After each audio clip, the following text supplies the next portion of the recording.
Commissioner, Wabitoni, distinguished friends, fellow Malaysian. Assalamualaikum, salam sejahtera, salam reformasi. Waalaikum, Tajahau. Terima kasih. Just a few things to add. Is Pakatan Rakyat sustainable? I am not just an optimist, I am a relentless optimist. And there is no option to us. We have just got to do it.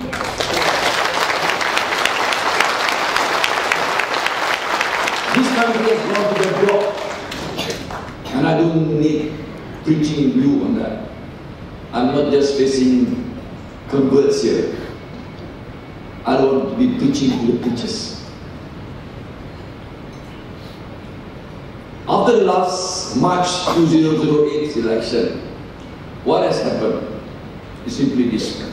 I kept telling, wherever I drama, I say this.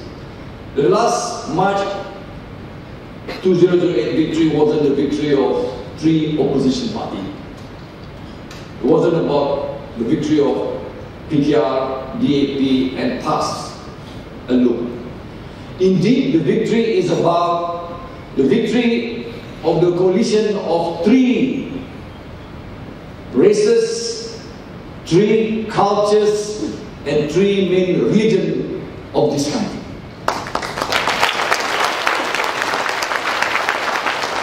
And this is the new emerging politics coming in. We have come a long way in a short while. And with this in place, I must say that this Pakatan Rakyat, which is a post-coalition phenomenon by the way, we were all on our own before the election. And why I say Pakatan Rakyat is going to be sustainable is because of the Rakyat. It's because of the expectation and hope and vision of you that we have got to make our Pakatan Rakyat sustainable.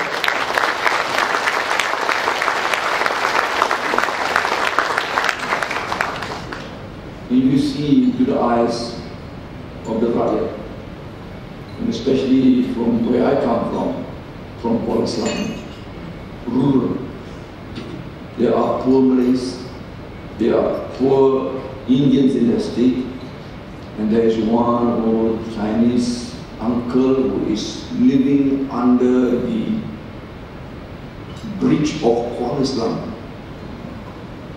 in a place called home, rumah cardboard. And for all these years, and we are about one of the most resource per capita nation, one of the richest resource per capita nation on earth. And yet, if you look into this abject poverty, it's just unbelievable.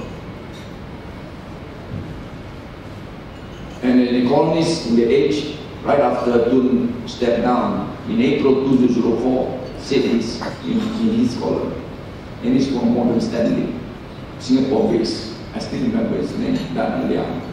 And he wrote, for the last 22 years, 100 billion USD, the equivalent of 360 billion RM, went to the drain because of the various practices of cronyism,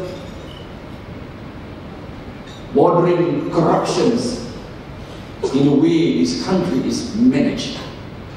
And after Pakla took over, I don't think we have gone any better, perhaps much worse off. And now we talk about one Malaysia. KPIs, KRA, whatever have you.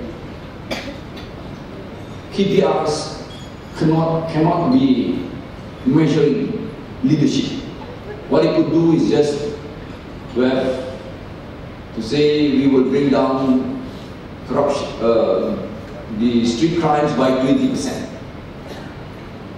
What he promised are just percentage and numbers, of which they pledged to do in the 6 key result areas.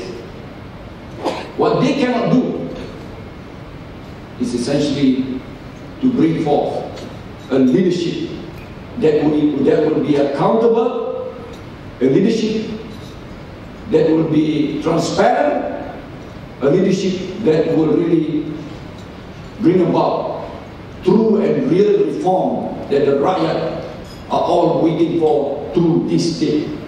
And because of that, Pakatan has got to be sustainable.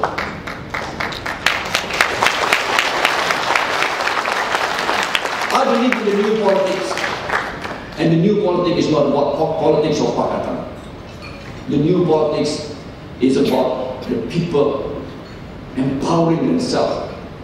Because democracy is, at the end of the day, voters making informed decisions. And our Rakyat and our voters are now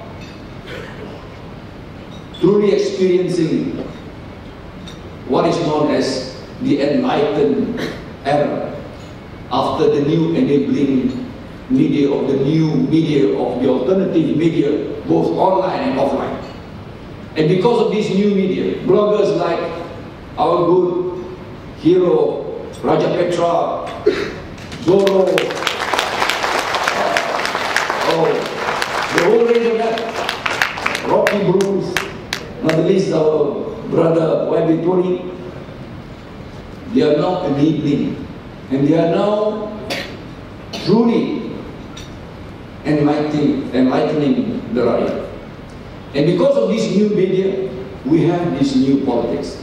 And the new politics is actually the politics of the citizen, the politics of the civil society organizations, the politics of NGOs and as well NGIs like many of you, non-governmental individuals, who may not be partisan to any party, but only partisan to truth, justice, and the well-being of this nation. And because of that, we are now seeing a new emergence of a new politics. And that politics is about finally putting in place what is known as the two-party or the two-coalition politics of the new Malaysia. And because of that, you will have always a choice. And for that reason, Pakatan Rakyat couldn't as well, with power, corrupts, and absolute power corrupt absolutely. We will see a new politics where the Rakyat will have a choice. For all these 50 over years, they have been given it. They have been giving it to Barisan Nasional. For now, sorry, you have overstayed your welcome.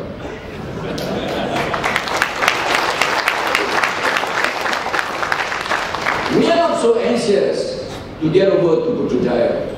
We know running 4 states alone is such a tall, wondrous task. But because, as I've said earlier, that this country is really going to the top. But the Rakyat, if they are looking at us, hence the reason why I say there is no choice for Pakatan, say to pull ourselves together into a viable, sustainable Pakatan, so that we really face the Barisan Nasional the next time round, and this time round we are hopeful for a victory at the federal level.